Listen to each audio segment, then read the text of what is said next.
ఇది కాంచీరామ్ గారు నినాదం. కానీ ఓటు మర్చిపోయి నోటే అడుగుతున్నాం. Pay back to the society అనే నినాదంతో నోటును మాత్రమే అడుగుతూ ఓటును మర్చిపోయి సంఘాల పేరుతో విడిపోయి రాజ్యాధికారం అనేటువంటి నినాదమే కనీసం ఆలోచన చేయకుండా ఉన్నటువంటి పరిస్థితికి నెట్టబడ్డాం. మిత్రులారా, మీ అందరికీ కాంచీరామ్ జయంతి శుభాకాంక్షలు. కాంచీరామ్ గురించి మాట్లాడుకోవడం అంటే గతంలో మనం రాజులు ఈ దేశాన్ని పరిపాలించామని చెప్పుకోవడాన్ని జ్ఞాపకం చేసుకోవడం. నిజానికి ఈ దేశ పాలకులు మనం ఈ విషయం అందరూ అంగీకరించిందే తెలిసిందే. విదేశీయులు వచ్చి ఈ పాలకులుగా ఉన్న మనల్ని ఓడించి వాళ్ళు పాలకులై ఈ రోజుని పరిపాలిస్తున్నారు. అయితే ప్రస్తుత పరిస్థితుల్లో కాంచీరామ్ అవసరత చాలా ఎక్కువగా ఉంది. మనకి రాజ్యాధికార సాధన పాలకులుగా ఉంటేనే మనకున్నటువంటి హక్కులు పరిరక్షింపబడతాయి తప్ప పాలితులుగా ఉంటే వాళ్ళు ఇచ్చేటువంటి ప్రివిలేజెస్ మీద బ్రతకవలసిన పరిస్థితి. రాజ్యాధికారం అనేటువంటిది ఏ రకంగా వస్తుందనేటువంటిది మనం ఆలోచిస్తే రకరకాల దశలు ఉన్నాయి. ఆ దశలో మొదటి దశ ఏమిటంటే మన ఓటు మనం వేసుకోవడం. అంటే కాంగ్రెస్లో నిలబడిన ఎస్సీ ఓడికి ఎస్సీలందరూ ఓట్లు వేసుకోవడం కాదు. తెలుగుదేశంలో నిలబడిన ఎస్సీ ఓడికి ఎస్సీ ఓడి అందరూ ఓట్లు వేసుకోవడం కాదు. మన ఓటు మనం వేసుకోవడం అంటే నీలి జెండా పార్టీగా ఉన్నటువంటి ఏ పార్టీ అయినా సరే, అంటే ఈ మధ్యన జిల్లాకు ఒక పార్టీ వచ్చాయి, ఈవెన్ జిల్లాకు వచ్చినట్టు ఒక పార్టీగా వచ్చిన నీలి జెండా పార్టీకి కూడా ఓట్లు వేసుకోవడం, మన ఓట్లు మనకు వేసుకోవడం. అప్పుడు ఏం జరుగుతుంది అంటే ఎస్సీలందరూ కూడా ఆధిపత్య కుల పాలక పార్టీలకు ఓట్లు వేయకుండా ఎస్సీలుగా ఓట్లు వేసుకుంటున్నారు అనేటువంటి సంకేతం పాలకుడికి వెళ్తారు. అంటే ఆధిపత్య కుల పాలకుడికి వెళతారు.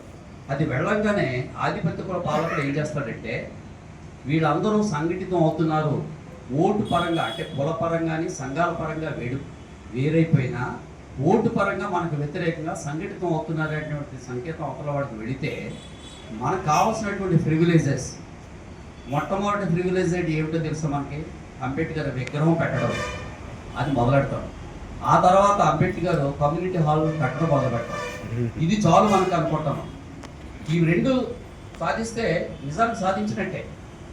నిజానికి మనకి రిజర్వేషన్స్, తర్వాత రాజ్యాధికారం తర్వాత ఇవి రెండు సాధిస్తే అంటే మన హక్కుల్ని మనం కాపాడుకునే దిశకి అవతల వాడు మన డిమాండ్ని గమనించే స్థితికి వాడు ఎదిగాడంటే డెఫినెట్గా మన ఐక్యతని, మన ఓటు ఐక్యతని మనం అవతల వాడు గుర్తించినట్టే.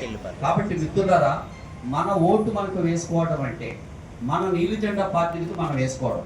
ఆ క్రమంలో అవతల వాడిని ఓడించడం, నెగ్గించడం అనేటువంటిది వేరే విషయం అయినప్పటికీ కూడా కాంచీరామ్ గారు చెప్పినటువంటి ఒక థీసిస్లో ప్రధానమైన థీసిస్ ఏమిటంటే మనం ఓడిపోవడం, అవతల వాడిని ఓడించడం ఎక్కడో ప్రధానం కాదు. ఫస్ట్ ప్రాథమిక దశలో అవతల వాడిని ఓడించడం, మనం ఓడిపోవడం. మనం ఓడిపోవడం అంటే ఏంటి? మనం ఒక గుర్తుగా, గంప గుర్తుగా మన ఓట్లు మనం వేసుకునేటువంటి ఎక్సర్సైజ్ని ప్రాక్టీస్ చేయడం.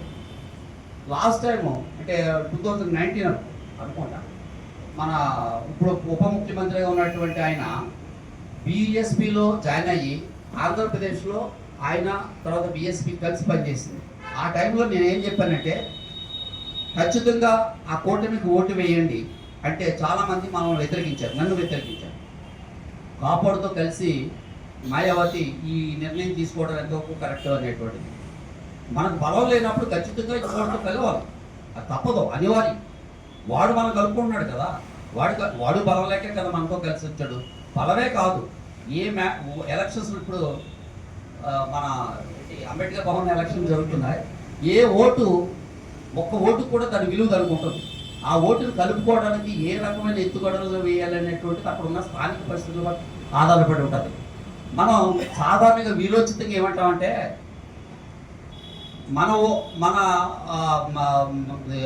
నీలి జెండా పార్టీలు నెగ్గలేనప్పుడు ఏదో పార్టీకి ఓట్లు వేసుకుని మన ఓటు నెగ్గించుకోవడం బెటర్ కదా. కాంగ్రెస్లో మంచోడు ఉన్నాడు, లేదా తెలుగుదేశంలో మంచోడు ఉన్నాడు మనవాడు, వాడిని ఎక్కించుకోవడం బెటర్ కదా, నీలి జెండా పార్టీకి ఓట్లు వేయడం ఎందుకు అనేటువంటిది ఒక కాన్సెప్ట్ని ప్రచారం చేస్తారు. అది కరెక్ట్ కాదు. నీలి జెండా పార్టీలో ఉన్న వ్యక్తే మన వ్యక్తి. అవతల పార్టీలో ఉన్నటువంటి వాడు పుట్టిక మనవాడే కానీ ఏ ఎజెండా మీద ఏ బీ ఫార్మ్ మీద నెక్కినట్టయినా ఆ పార్టీ బీ ఫార్మ్ మీద నెక్కినట్టు ఆ పార్టీ ఎజెండాకు పరిమితమైన ఆయన పనిచేస్తాడు. ఆయనకు ఉన్నటువంటి లిమిటేషన్స్ మనం అర్థం చేసుకుని ఆయన తిట్టకుండా మన ఓట్లను మనం వేసుకోవడం ద్వారాగా కాన్షియస్